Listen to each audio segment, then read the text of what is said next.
First reading is taken from Isaiah chapter 60, verses 1 to 6. Arise, Jerusalem, and shine like the sun.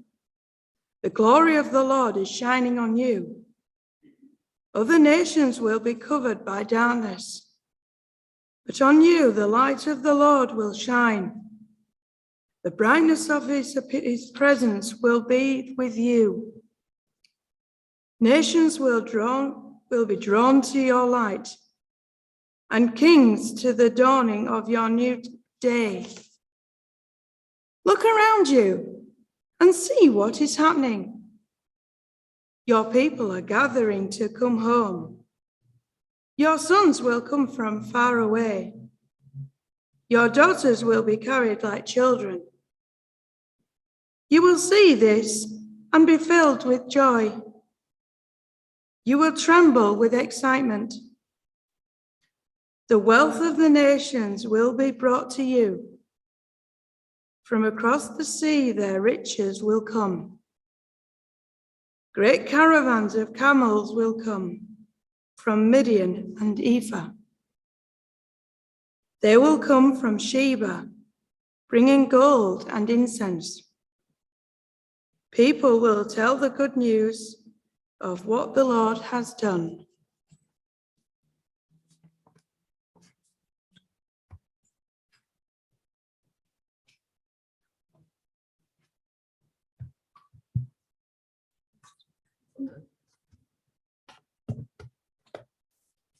Reading from the Good News Bible, Matthew chapter 2, verses 1 to 12. Jesus was born in the town of Bethlehem in Judea during the time when Herod was king. Soon afterwards, some men who studied the stars came from the east to Jerusalem and asked, "Where is the baby, born to be King of the Jews? We saw his star when it came up in the east, and we have come to worship him." When King Herod heard about this, he was very upset, and so was everyone else in Jerusalem. He called together all the chief priests and the teachers of the law and asked them, "Where will the Messiah be born?" "In the town of Bethlehem in Judea," they answered. "For this is what the prophets wrote. Bethlehem, in the land of Judah, you are by no means the least of the leading cities in Judah. For from you will come a leader who will guide my people, Israel." So Herod called the visitors from the east to a secret meeting and found out from them the exact time the star had appeared. Then he sent them to Bethlehem with these instructions: "Go and make a careful search for the child, and when you find him, let me know so that I too may go and worship him." And so they left, and on their way they saw the same star they had seen in the east. When they saw it, how happy they were! What joy was theirs! It went ahead of them until it stopped over the place where the child was. They went into the house, and when they saw the child with his mother Mary, they knelt down and worshipped him. They brought out their gifts of gold, frankincense, and myrrh and presented them to him. Then they returned to their country by another road, since God had warned them in a dream not to go back to Egypt. Here ends the lesson. And so let us all pray. And now may the words of my mouth and the meditation of all our hearts be acceptable in your sight, O Lord, our strength and our Redeemer. Amen.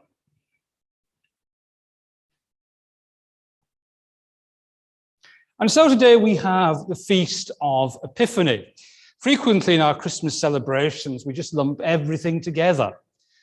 Jesus being born in the stable in Bethlehem, the visit of the shepherds, the visit of the wise men, so on and so forth. The actual truth of the matter is, it wasn't a particularly busy night in Bethlehem the night Jesus was born, and all these events actually did take place over a period of a few years. It didn't all happen on one night. And I know that rather spoils something about the romanticism of the Christmas story, but actually it is true. And when Jesus and his family fled into Egypt, as they do at the very end of the Christmas story, again, that happened a little while after Jesus was born. And so Epiphany is something that we don't always celebrate. I can only speak from a Methodist perspective and say that we're so busy on the first Sunday of the year trying to get our covenant service in, we do tend at times to overlook Epiphany, and we move on without thinking about it. There's also another problem with Epiphany. Apart from those 12 verses that we read from Matthew's Gospel, and those 6 verses from Isaiah's prophecy in the Old Testament, we know absolutely nothing about the wise men. Who they were, any personal details. Everything that we always say about the wise men and sing about the wise men, as in our last carol, at best is informed conjecture. We don't really know if they did get down on their knees when they entered the stable. So what I am going to do is use somebody else's thoughts, if you like, to try and base some information, if you like, about the wise men. I don't know how many fans of poetry we have in the congregation this morning. Oh, we have one there. Good. I hope you're a fan of the poet W.H. Auden. You haven't read him. Right. Well, in that case, I am going to introduce you this morning to the poems of W.H. Auden. Well worthy of reading, incidentally. So if you haven't so far, you've got some homework for this afternoon. Yes, there's quite a lot freely available on the internet if you want to read it. W.H. Auden wrote a very much longer poem about the wise men called The Christmas Oratorio. And because, as I've already said, of the lack of knowledge we have about the wise men, Auden does a little bit of speculating. And he comes up with reasons for why the wise men actually did follow the star. And I'm going to borrow Auden's headings for some of my thoughts this morning. As part of his poem, Auden comes up with 3 reasons as to why the wise men may well have followed the star. They want to discover how to be truthful. They want to discover how to be loving. And they wanted to discover how to be living. So let's take a little bit of time to think about some of those headings. The first one is how to be truthful now. Of course, in the Good Friday story, we have Pilate turning around and saying to Jesus, "What is truth?" It's probably a question that we've all asked ourselves at one time or another in our lives. Exactly what is truth? These days, we all have an inclination not to believe anybody or anything. Whilst the internet has its virtues, it's certainly got its vices because there's so much fake news out there that is not true, and there's a complete load of rubbish. And some of that, unfortunately, I believe, is sapping over into our society, and it's affecting our reactions towards what is actually proper news, what is proper truth. But it's not the internet that's just so to blame for our lack of trust in what is the truth. We can blame our politicians, our media, not the social media. We can even blame our friends and neighbours. And, dare I say, without being struck down by a bolt of lightning, we can't always trust the clergy.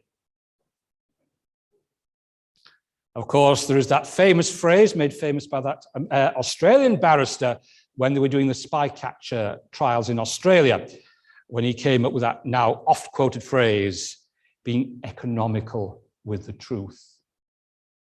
And that happens more and more and more. You can't trust anybody these days to tell the truth. Telling the truth seems to be in short supply. And ultimately, we become a reflection of the society in which we live. So perhaps we do all end up in the same sorry, cynical state And like Pilate, we're asking the question, what is truth? So just think about the situation of the wise men. Perhaps, and again conjecture, perhaps they were bored with their court life, the intrigues and the scandals. Perhaps they felt they had not reached their full potential and actually found out the truth. Perhaps they even wanted to know the truth about themselves. They were seeking for truth in their lives, and the star and the opportunity to follow it came up at the right time. So they set off on a journey of discovery for themselves, just try and discover the truth they were actually looking for. Perhaps they'd reached the point where they couldn't live life any longer and had to accept that challenge to move on and to do something else and try and find the truth that they so desperately needed. When they got to the stable and saw the infant Jesus with a star above it, did they discover the truth they were looking for? Did they discover the truth about themselves? Was it really truth that made them follow the star?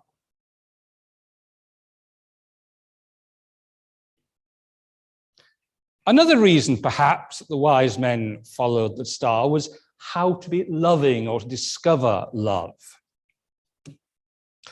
There's that famous song from the musical Aspects of Love, which says, "Love will never let you be the same again." It's probably true. We know as we move on in our lives how we change and how we respond to love from others. The word love, of course, implies concern, feeling, happiness, humanity. You could put your own list of dictionary words to what love actually means to you. There, of course, is no limit to where love can take you. Nothing so great that love cannot surmount it. As Paul reminds us in Corinthians in his paean to love, love is the greatest. We all have a capacity to love and be loved. How empty life would be without love. We've all come across people who actually live their lives without love. And we know what empty existences they actually have. Let me tell you the story of Carl. It's not his real name, but I'm protecting his identity. And neither am I going to tell you the school in which this happened. I was teaching a particular school where they ran a Duke of Edinburgh award scheme. And part of the scheme is that they take the students away for 2 or 3 days to do an adventure, outdoor leadership skills and things like that. Now, I don't actually teach D&E, but actually I was roped in to be an extra pair of hands, an extra member of staff. And I came across this lad called Carl. Now, I didn't actually teach him. I'd seen him wandering up and down the school corridors, but I hadn't actually seen him. But before I went on the trip, I was put in the picture about him because he could be a very difficult student. And the story behind that is that Carl had no love in his life. His mother was a drug addict and had long since left the family fold. His father had sexually abused him, along with his sister, and was actually behind bars. And Carl actually lived with a series of foster parents, but he couldn't settle anywhere. More importantly, as a teacher, you couldn't get close to him. He did his lessons, he was an intelligent enough lad, but you couldn't get close to him. He just wouldn't let anybody near him, not just physically, but in terms of emotion as well. But on one of the days, one of the members of staff had taken his wife along to help with the catering. And she'd taken their 18-month-old baby with them. And this baby was quite happily, playing around with all these big boys and girls. He wasn't bothered. But one day he actually fell over and hurt himself and started crying his eyes out and asking for his mum. But what was remarkable was, and I was in the kitchen looking out the hatch at all this going on, what was remarkable was Carl, who had never known love in his life, came and picked that child up and comforted it as if he was fully aware of what love actually was, and cradled the child in his arms. And you'd think he was a past master at it. The wise men had identified perhaps the missing ingredient in their own lives, never mind Carl. Perhaps they felt they had that gap in their lives, that there was no love. Or perhaps like Carl, they didn't know the experience of love. Carl found he was able to love something after all. He was able to love that baby. Did the wise men have the same experience? They found love in the baby in the stable.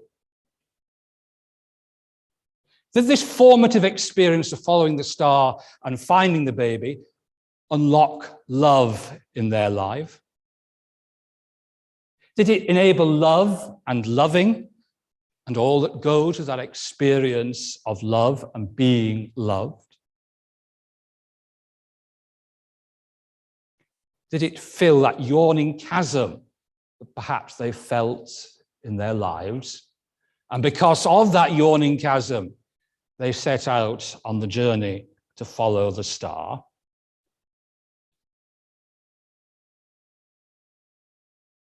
The third reason Auden suggests is that they went and followed the star to discover how to live, or to use Auden's words actually, how to be living now.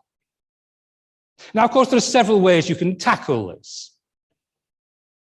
From an economic standpoint, how can I afford to live?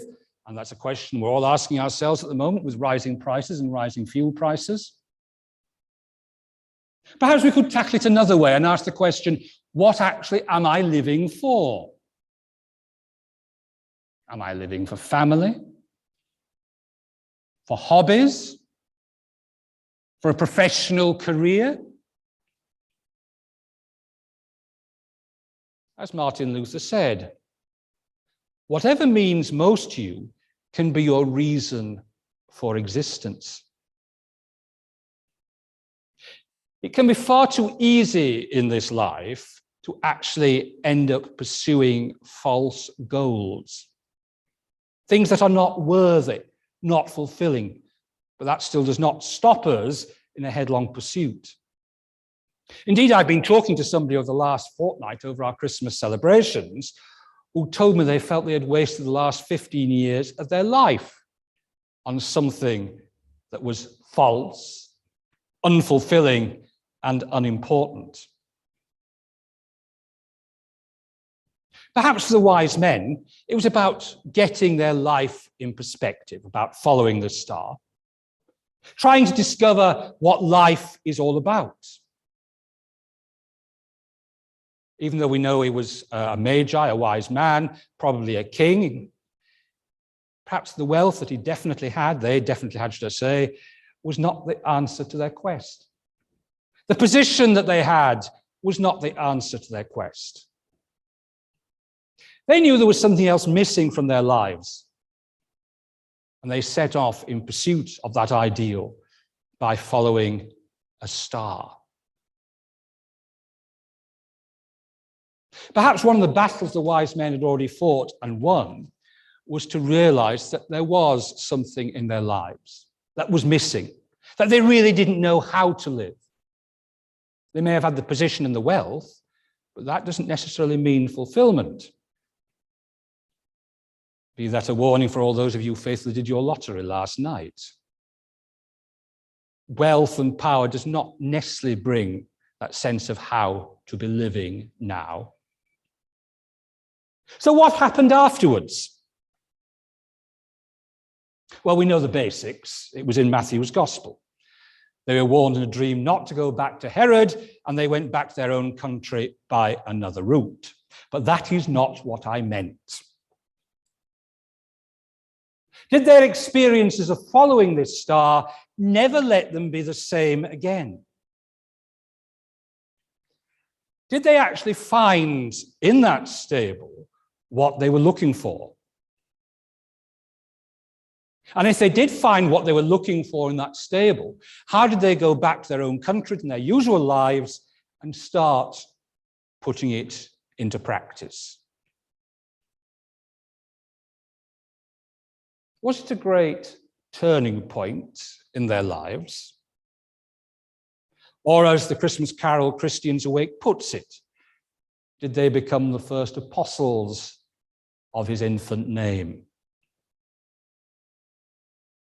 Of course, we'll never know.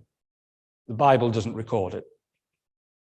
We can stand and discuss in hypothesis, of course, but it might not actually bring us the actual truth because we'll never know. But it would, nonetheless, even as we don't know, be nice to think that they found what they were looking for and that their lives were transformed and that they discovered how to live now. But there is one thing so far this morning that we personally have hardly considered. How about us?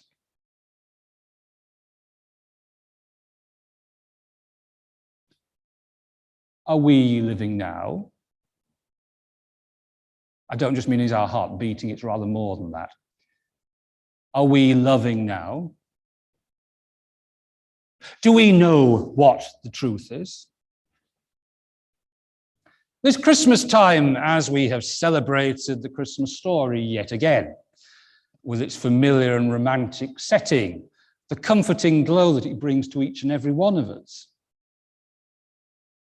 But what I would suggest now is for you to detach that romanticism, that familiarity from the comfortable Christmas story and ask the question, what did you see in the stable of Bethlehem? And more importantly, having seen afresh the stable of Bethlehem, have we been challenged to leave and to follow? What star are we going to follow in 2022? What do we need to follow in our own lives to bring us the completeness that Auden suggests in his poem? But Auden also suggests in his poem that completeness is ultimately found in the baby of Bethlehem. So let me use one final stanza from the Auden poem. And he suggests that the overall reason for the wise men following that star, truth perhaps, loving definitely, living certainly, but overall the ultimate thing they followed it for was to discover how to be human now. And we can only be human now by becoming the person that God has called you to be. You can only be human now by responding to the challenge of Epiphany and entering into that covenant relationship with God. And from God's humanity comes truth, comes love, and comes life in all its fullness. How to be living now. So this week, in fact, even today for some people, as you take your Christmas decorations down, the crib that's in front of me here is put back in a box for another year, and we forget about Christmas until December. Just ask yourself, now that you've seen Christmas again, what are you going to take in to 2022? And how is it going to inform your following of the star of Jesus in the coming 12 months? Thanks be to God. Amen.